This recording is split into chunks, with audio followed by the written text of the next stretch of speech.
Hey everybody, so my name is Dick Polipnick, as you know, and I'm going to be doing an experiment on applying Agile software development principles in real life.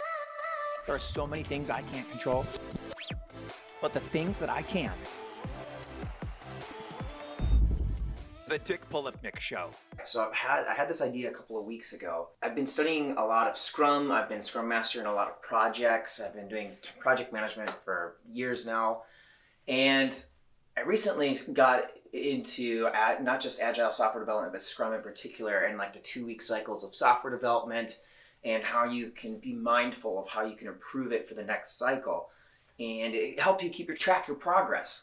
So the reason I wanted to experiment with this is because I have been giving a lot of speeches lately about goal setting and how to achieve them faster, more efficient, and actually set measurable, trackable goals. That's one of the biggest takeaways that I see, and I'll put a link in the description below. You can watch the other videos that I've given on that.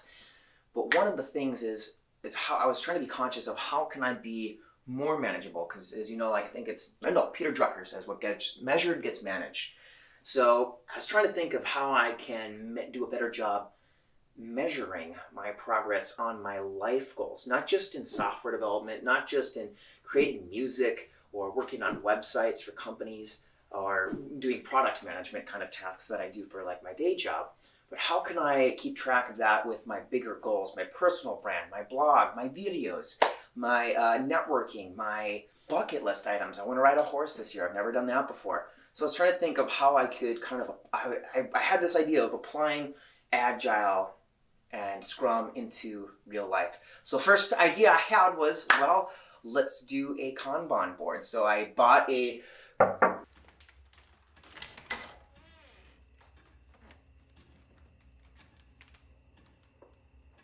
little cork boards on both sides of the doors, and it's really nice because I've got guests come over. You can close it up. It's got little magnets that lock in. It looks beautiful. It's stained nice. It actually matches some of the furniture I had already, so it's great. So you just open it up whenever it's time to start the workday. And the reason I wanted to get this whiteboard is because one of my mentors, John, had told me that he actually keeps a whiteboard in his home office because he just likes to brainstorm and like draw things out and put ideas that are stuck in his head and write them down somewhere. As you guys know, I usually carry a little leather binder around where I write down all my notes on a notepad. But I wanted something that I could like use bigger. I don't know. It's just something about like a whiteboard that, you know, you see like in Steve Jobs movies, you know, where they're like doing a biography of his life, you know, and he's drawing out fonts and stuff for Apple. And so I kind of had that vision and I wanted to like try it. So I looked on Craigslist and I looked on Facebook Marketplace for whiteboards. And I saw a couple of these office whiteboards that like hung on walls and they were cabinets. And I thought, God, you know, maybe I should do that. Because originally I was debating about getting like a mobile one, like on wheels, so I could use it for videos and stuff. So let's say I had the green screen behind me, I could just wheel in the board and like start writing stuff up.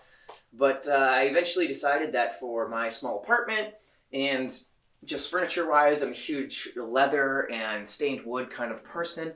I mean, you can tell all my phones and computers have leather on them, and I've got a lot of wood furniture. So I thought, shit, I'm just going to get the cabinet. So I ended up messaging, I think I found 6 or 7 people with cabinets for sale, ranging from like $300 to $500 in that range.